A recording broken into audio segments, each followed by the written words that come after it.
and welcome back to Bookish Theories! In today's video, I would like to talk about Tomorrow by Together's concept photos and teasers for the Dream Chapter Eternity, focusing on a little breakdown analysis and theory about the Can't You See Me teasers and the photos. As always, there's a huge amount of information to unpack here. We have mysteries, ciphers, and a possible murder that the boys might have been involved with. So let's start with the concept teaser and see what it's actually teasing us with. Now, the first photo that was released shows us the painting of the runaway teddy bear with a sentence underneath that tells us that as a matter of fact, this is not a teddy bear. Right off the bat, this is very telling because the painting here is an obvious reference to the Treasury of Images by René Magritte, a surrealist painter who painted a pipe only to tell us that this is not a pipe. As you can imagine, this painting confused quite a lot of people when it first came out. And when the author was questioned about the meaning of his work, he explained that the painting is not a pipe because it's only a representation of a pipe. Meaning that if we apply the same logic to the teaser, this is not a teddy bear because it's only a representation of one. If you look closely, at the bottom of the painting we can see a cipher that once translated into letters spells out the word clue. But a clue for what exactly? Well, as we'll see in a second, the bear could be an important part of the story that will unfold in this comeback. But to a certain extent, I also think that it goes deeper than that, because the fact that the original painting belongs to Surrealism could imply that the storyline is following the very same rules. You see, Surrealism was a cultural movement whose aim was to resolve the contradicting relationship between dream and reality and to create a super reality where these two worlds basically coexist.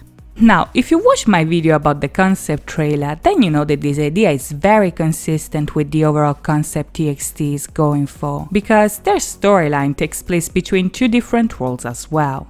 On the one hand, we have reality, right, where the boys go to school, play sports, and do all the things normal people do. But on the other, we have Magic Island, and this is a dream world, a fantasy reality that belongs to their childhood and that represents their friendship as well as the magic that connects them to the star. In my past videos, I also said that these two worlds could be seen as one, the reflection of the other. And in a way, the concept photos have confirmed this idea because port and starboard are also the names of two mirroring sides of a ship. This means that in this context, reality and the Magic Island are two sides of the same universe. But if this universe follows Surrealism, then these two sides not only coexist, but they overlap with one another to create a super reality that follows new rules. This would explain why in the concept photos, Bomgu says that this is not the world that he knows, while in the teaser we see a house in what looks like Magic Island. It's all mixed together, meaning that even if there is still some kind of border between the two, reality tends to have magical elements while the dream features realistic details. This would also explain why the Korean title of Can't You See Me is The Night the World Burned with ... In reality, it's impossible for them to have burnt the entire world, but it is possible if the world we are talking about is not the real one but the dream. Now, if we go back and take a look at Magic Island, for instance, the boys actually already set fire to it, while in Runaway they set fire to the classroom where Subin had previously drawn the door that burns later on in the dream world.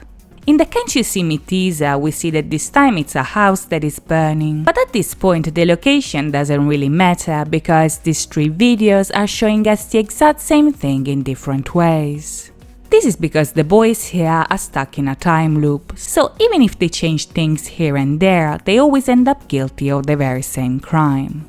It's basically one realistic dream that the boys are having together and that is repeating over and over again. But as it turns out, each and every one of them plays a very different role in all of this, and the port concept photos may help us understand what these roles actually are. Now, bear in mind, according to the comments that we see under the photos, the fire has already taken place at this point. So this could explain why they are on a bus and they are trying to get away. Since the port is only one side of the ship, it is fair to assume that this side represents reality, because Subin is already stuck in the upside down and Yeonjun wishes it was all a dream. This might actually be a clue that the fire does indeed have repercussions in reality, but maybe not the one that we would expect, so let's break it down to see what's going on.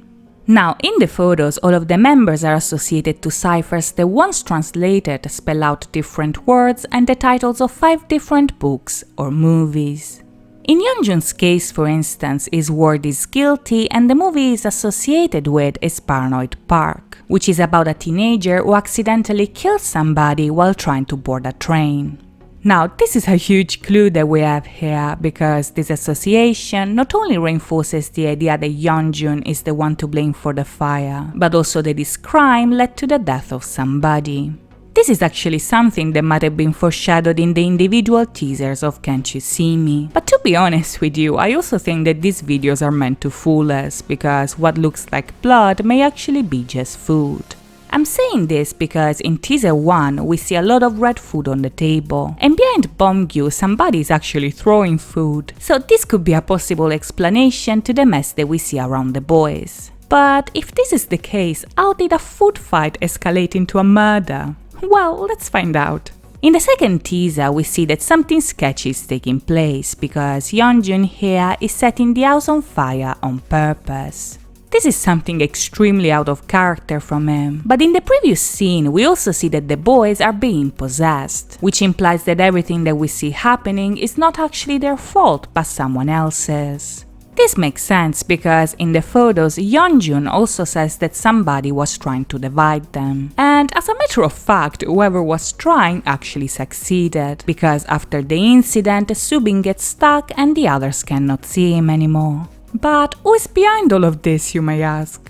Well, if we go back and take a look at the concept trailer, the answer is right in front of our eyes, because when the boys get separated, we can see the eyes of the cat lingering in the shadows. The cat's eyes also appear in the glass that is keeping Subin trapped, so we can assume that this is the antagonist that the boys have to face. If you think about it, this would also explain why in Nap of a Star the cat attacks Yeonjun while he is alone. Maybe it wants to separate them because in this way they would be an easier target. But even if we have a culprit and a motive, it's very possible that the cat might have done much more than what it seems. Because if you look closely, even if Yeonjun is the one who is technically guilty, the other members get possessed as well. So what's up with them? Well, according to the press release, they are fighting, and I think that the concept photos might clue us in on the actual events. Now let's start with the easy one and move on from there. In the photos, Hyunin Kai's account spells out the word lonely, and the photos explain that he has no idea what's going on because he is on the sidelines. This means that at least for now, Hyunin Kai is the most innocent among them all. Any cipher actually confirms this idea because the movie is associated with is Stand By Me. Now, Stand By Me is the story of a group of friends who go on a journey to see a dead body. And even if the topic is a bit grim, the characters themselves are all innocent. Which means that if we apply the same logic to Kai, at best he is guilty of not doing anything. Taehyun, on the other hand, is much more active because he has eyes on everyone and everything. He's suspicious about Subin, he thinks that everybody's lying, and his cipher actually translates into Philip Marlowe, who is a fictional detective that first appeared in The Big Sleep, which, all things considered, is pretty fitting, I think.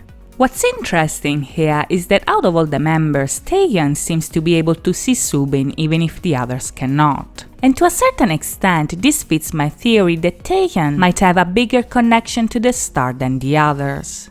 In Nap of a Star, for instance, he has a star in his eye, which implies that much like the cat, he can see in both worlds at the same time. In the Starboard videos, on the other hand, he's the only one who keeps his eyes open, which again gives him more knowledge than the others. And if we go back and take a look at Runaway, he generally seems to be far more aware of the situations in comparison to the others. The way I see it, Taehyun may be the real MVP of the story because he's the one who's actively looking for clues to fix all this mess. He's looking around, he's interacting with the others, and most importantly, he wants to go back to solve the situation, which implies that much like Jin in BTS and Una in G-Friend, Taehyun could be the time traveler of Tomorrow by Together.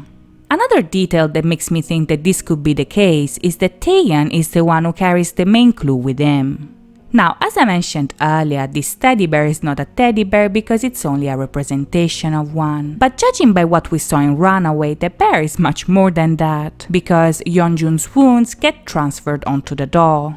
Now, at this point, it's still unclear how this connection actually works. But in the Moa Academy teaser, the video showed us a book called The Time of the Fireflies, which is a story of a girl who travels back in time in order to save her family.